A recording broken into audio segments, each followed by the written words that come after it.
Guys, science progression is absolutely necessary, or else... Right there. So how much aura did I lose exactly? All these videos of people just randomly assigning aura. 1,000,000? 1,000? That's unscientific balderdash. That leaves one option. Equations. You ask, why are equations so powerful? It's because something simple like this, I can figure out exactly how long it would take to drop to the floor. But don't trust me, these are roughly my workings to get 0.28 seconds. Check it yourself. This isn't a suvat, this is aura. So we can't measure it, we can't weigh it. What can we do?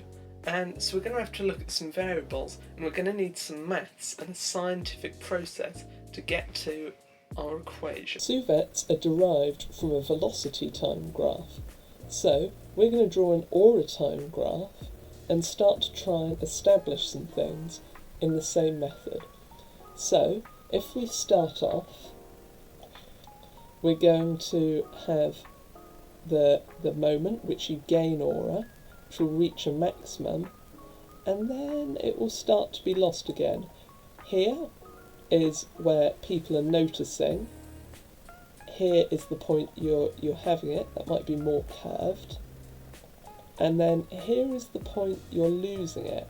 People are forgetting. Yeah, I'm basically just saying over time people will just forget about what happened, so it will tend towards 0. I can't work all that out on my own, so I'm going to be using the power of clanker slave labour. The code I wrote, you just have all the imports and then some stuff to add graph points, but the key bit is right here. You can see that the 0 to 100, it's just adding an amount of aura. And this shows a potential problem with how if you just add aura and it never decreases, and then we can go back to the graph. Then you can see right here that it just continually keeps on increasing. And yeah, that you can't just infinitely farm aura. But this graph still adds quite a lot of area, which is the main measurement of aura. So we have to add this bit under the graph to take away the aura, and then you can do the difference between the red and the green to find out your total aura gain, which will gradually diminish towards 0 over time. And this will be known as the function a of x.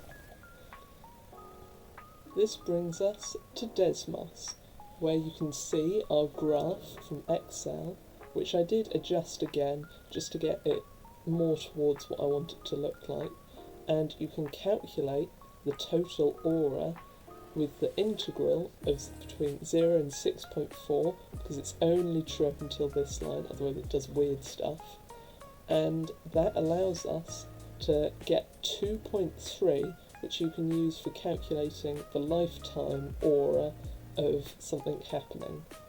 Ideally this would peter off, but that was too difficult for me to model at this point.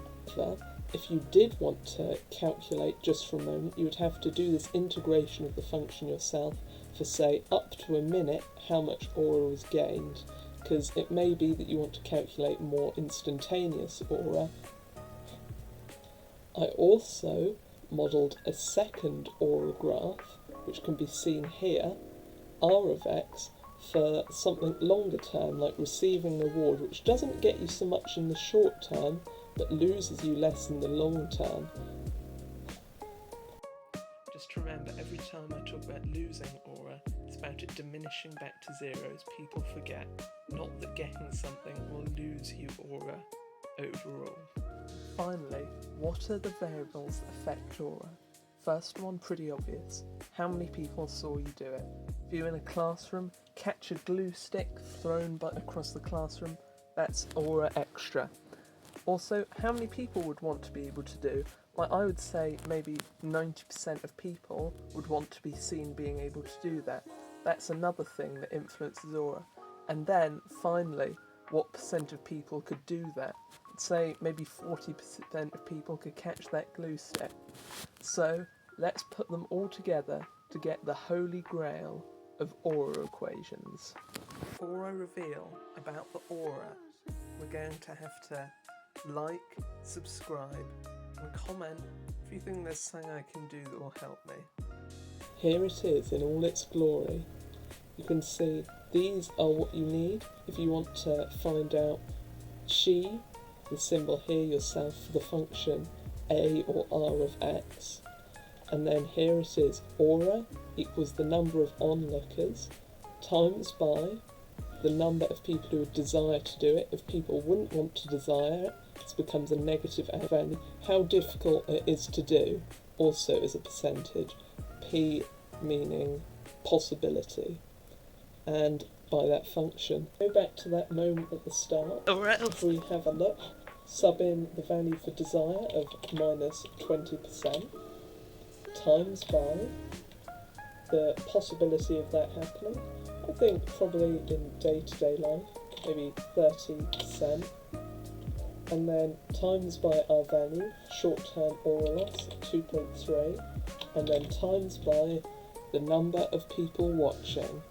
So, you have it in the power to decide how much aura I did or didn't lose.